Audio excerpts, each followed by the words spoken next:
अस्सलाम वालेकुम। ये पहले वीडियो पूरी सुनो जी।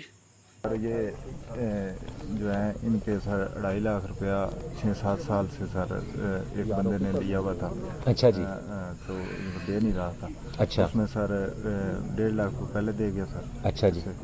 और 1 लाख इसकी जो है ये रिमेनिंग अमाउंट जो है ये तो पहले 1.5 लाख मिल गया आपको? 1,20,000 ये 1,20,000 ਉਹ ਕੌਣ ਬੰਦਾ ਜਿਨੇ ਦੇਣੇ ਸੀ? ਤੇ ਤੁਸੀਂ ਫਿਰ ਪਹਿਲਾਂ ਵੀ ਪੁਲਿਸ ਕੋਲ ਆਏ ਸੀ ਕਦੇ?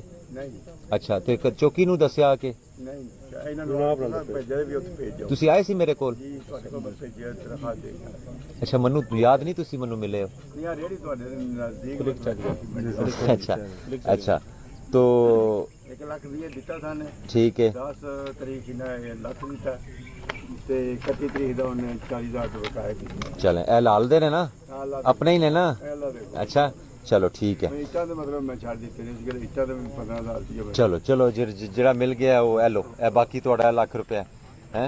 ठीक हो गया जी। तो ये अब मुझे इस बात की ज़्यादा खुशी है कि हमारे से दरख्वास्त आई चौकी इंचार्ज ने, पता नहीं मेरे पास हफ्ते 10 दिन पहले आए थे।